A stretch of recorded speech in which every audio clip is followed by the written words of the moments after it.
We'll shift focus now and talk about the ever-changing threat environment.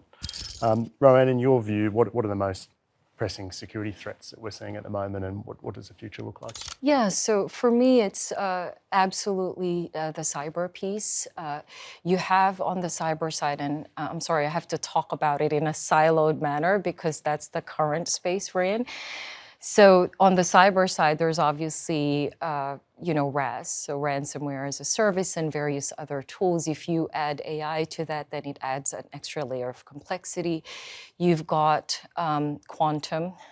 So quantum will obviously supersede just the processing power will supersede most encryption protocols. So I think the current threat, more than anything, in addition to the legislation, is if we don't talk to each other. And if we don't start asking the right questions, if we don't start collaborating, we all lose. So this collaboration and co-design of legislation, government reaching out to industry and really working with the industry itself, both on the cyber and physical spaces, security spaces, is really critical for the generational prosperity of the country, I believe. So I think it's absolutely, absolutely critical. The legislation piece, conjoining it with the cyber, converging the both and creating this so it might sound utopic, so please pardon me, Brian's looking at me like, okay, let's hope that happens. But, I think it can be done. I would argue that Australia is ahead in terms of innovative legislation. Now, I know a lot of people criticize the government, but, and that's okay because we're a democratic society, but I believe we're innovative. Why? Because when we see something and it's top of mind, it gets addressed. This government's probably the most solid when it comes to cybersecurity, the most proactive, the most out of all the jurisdictions, I would argue, with the cybersecurity strategy and all of those pieces. I think we're on the right path, but we need to collaborate. That's probably the biggest threat. And Brian, are we, in terms of that path that we're on in collaboration and mechanisms for that, have we got all the right platforms in place, or? We've got the foundations in place. It's just now bringing the different parties together to actually agree on I think everyone knows where they want to get to, but it's just the timeline is it's probably a bit blown out. So it needs to happen sooner rather than later. But in terms of just getting back to that threat thing, I mean, I think what we're seeing now is that events, for example, happening 10,000 miles away can impact on us here locally. So, we're seeing the conflict in Gaza, which is flowing onto events here, and the federal government, what do? They issue, $50 million worth of funding to private security providers. And so, when there's a conflict or when there's something that there is often the private security is looked at to say, well, how do we ramp it up? That's not to negate the role that police play. Security has a critical role to play and it's relied upon.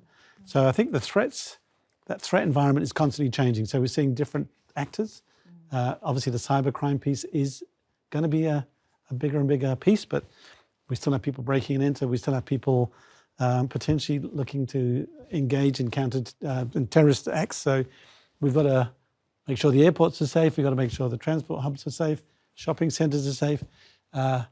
Offices are safe. So there's a constant demand to keep this thing happening. But we've got critical infrastructure legislation that's come in, which is amped up, and that includes universities. They're seen as critical infrastructure. So hospitals, sewage, water, banking, telecommunications, grocery now. There are 13 asset classes in So all these facilities have to have an elevated level of protection, because if you take out the food supply network, obviously people go hungry. So it's trying to build this sort of infrastructure capable to keep things safe all the time, which is, as we've seen with some of the major cyber breaches, it's impossible. And everything falls back to the individual sitting in the office, the level of training they've got. Correct. If they're not engaged with the organisation, they could be complacent.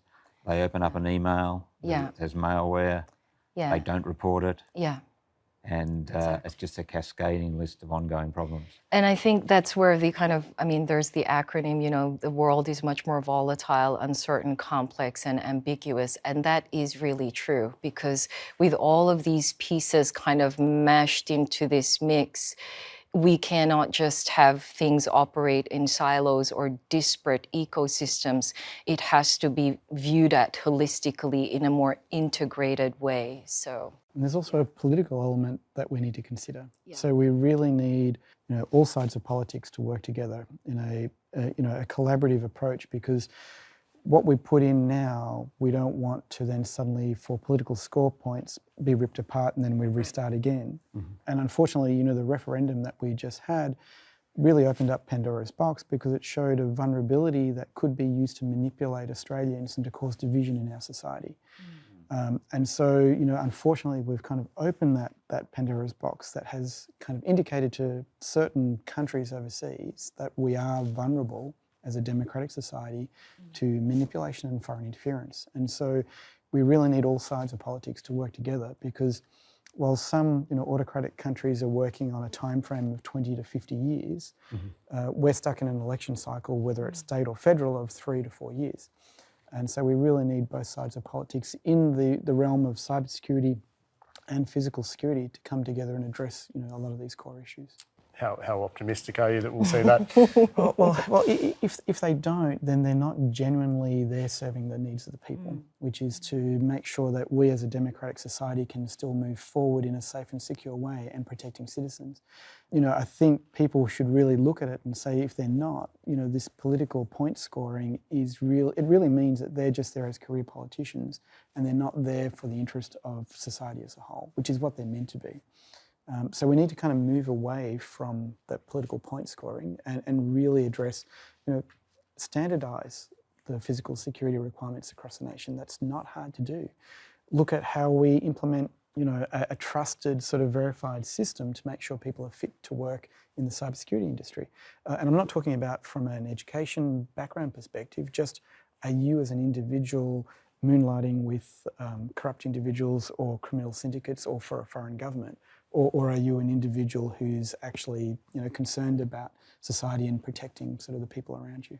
We've spoken a lot about digital and cyber, and just coming back to physical threats. Tom, any thoughts on how physical threats are changing? Potentially more typical things that we'd think about with terrorist attacks and this sort of thing? In terms of terrorist attacks, obviously it's happening overseas as opposed to within Australia. I think people need to be still vigilant. The government's obviously monitoring what's happening internally and externally to Australia. The responsibility of frontline employees, it varies depending on what the heightened level of security is. I think the greatest threat facing us, as we discussed, is the cyber issue. In security guards and employees in business can be trained in terms of what happens during a fire evacuation. They can see a fire, they can smell a fire, they can feel the heat. With a cyber attack, you see nothing. And it's about training people and making sure that workforce is engaged and put in place that level of training that's needed to ensure that they're vigilant at all times. And the attacks are often psychological manipulation. So, social engineering. It doesn't have to be a technical vulnerability in the system. It can be pretending to know about your organisation or using some sort of information to befriend you and make you, click on certain links, or using, the age-old thing of this is urgent, I'm your CEO, you need to address this now, click on the link quickly, and type of things. And I think where, the threat of, say, malicious nation-state actors, we really have to look at, Tom addressed the terrorist threat, that it is existing, and yes, there's the cyber piece, but to Tom's point, one way to look at it as well is typically where malicious nation-states are concerned, the cyber threat or a cyber attack is a precursor to kinetic. And vice versa. It's a way to test an organization's security posture. So it's kind of like, let's just pull the lever a little. Let's see how strong they are. Let's see how strong they act. So then we know what they're made of. And the thing is, those pieces right now, as it exists, are two separate, disparate things in our worlds, So hence goes back to standardization and but it is converging. it is converging. How do you keep that front of mind for the population, and how does government keep that front of mind without being alarmist? keeping the people informed, and while knowing about these potential threats is really a fine balance. I think the way to go about it is, and the messaging would be to really focus on the public interest. We are doing this because of this. We are doing this to keep you safe, you know? So I think that would kind of bridge the gap of the fine balance between, you know, making people scared, because you don't want people being alarmist and hypervigilant, but still be aware that we do have a beautiful country, and we want to protect that country, right? We want to keep living the way we're living. So I think that public interest piece will probably be the best messaging for any government. And it's not a set and forget. I think it's one of those things you have a posture, but it constantly evolves because the threat keeps changing. Yep. So it's making sure that you have a response that is able to be, you know, morphed into whatever the future threats that come. But you do need to have that capability and capacity to respond, because if it's not there and you do get the attack, you're not going to be ready. Then you're playing catch up, which is not the ideal situation. So we have an opportunity to start addressing some of that. So we should, because it'll position us very well. So we don't have to be alarmist, but we're ready. So if something happens, we have a skilled workforce that can actually respond, whether it's cyber, whatever. Yeah, it's kind of like a proactive resilience. And I remember, I think I did a survey course with Dr. Gav Schneider, and he has this kind of wonderful course called Presilience. And at first I was thinking, because I'm always curious about what's out there, I'm thinking, what is this thing? So I tried it out, but what's good about it is the key thing here is mindset. We can no longer say, here's my line in the sand, that's your group, this is my group. That's not going to work. Whether it's the public sector to private sector and vice versa, or private sector group pitted against another private sector group, that's not going to work. We need to change the mindset to think of resilience as something that's a proactive activity that we're actually applying as professionals in the field on a daily basis. And I think education also plays a big part. So education around critical thinking, understanding the risks without being alarmist. You know, even if, you know, we often teach our kids don't accept things from strangers, and yet how many of us as adults have come out of train stations and marketing companies have been handing you, you know, Yoplait yogurts or bananas or whatever promotional material. You know, from a terrorist perspective, if that was poisoned with ricin or something like that, they could be gone 3 days later, and a massive, you know, amount of the population would be impacted. So we need to kind of think, you know, about how do we put safety in place, and how do we sort of teach people around, you know, don't trust strangers as much as you do, you know, both physical and online. Just coming back to what the theme has been around cyber is the most significant threat that we're facing currently. To link that back to the size of the cybersecurity trained skilled workforce, what sort of gaps are we seeing at the moment, and how can they be filled? Huge gaps, can't get enough people. And it's not that we can't get enough people with the right qualifications.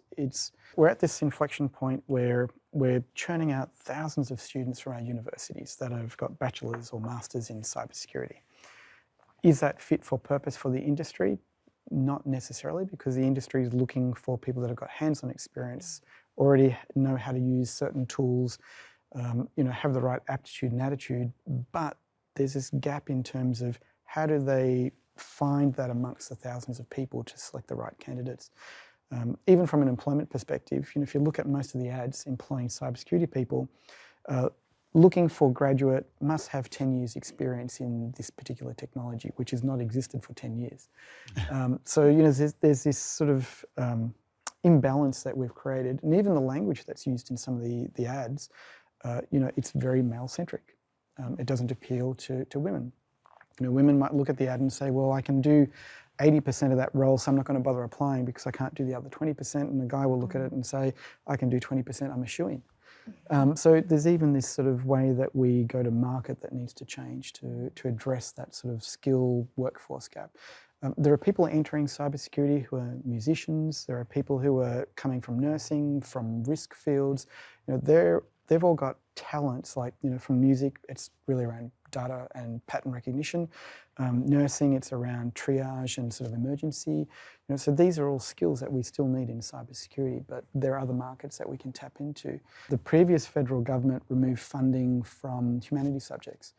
That does a huge disservice to cybersecurity because you need people with humanity background to do policy legislation. So, that aspect, or whether it's psychological, how do we avoid social engineering and sort of that psychological manipulation? You need people with those skills. Maybe a good point to end might be just concluding thoughts on why each of you think a security career is exciting, some of the benefits of it, and anything else just more broadly around what we've talked about, regulation, technology, etc. Well, I've been in the industry for 35 years, so I've made it my career. What I've enjoyed about it is working with a multitude of people, both those that I've employed, but also the customer base, looking at what's happened throughout the global economy over those last 35 years and the role that security has played. Probably one of the key areas is the ramp-up security of airports, which I was a major provider of across Australia. How government kicked into place, working with private industry to ramp up security after September 11, and then after the Bali bombings and so forth. Within the industry, anyone that's active in it will know that never one day is the same. So unlike being an accountant or a processing, the industry is forever changing. I suppose the positive sides of the industry is that it's diversity. There's a range of different challenges and roles, but it's a very dynamic industry. There's always something happening, whether it's at the technological side or just the threat side. So it actually offers, I think most people, once they find it, they stay, they don't leave, which is testimony to the fact that once you get into it and understand it, it is actually quite fulfilling. And you're actually making, I think, a genuine difference. You're actually doing something which is worthwhile. As well as being paid, you're actually making a difference, which I think is important for people. I take a more kind of philosophical and just because of lived experience, a take on it. It's what could be more exciting than or inspiring than creating like a safer world for everybody.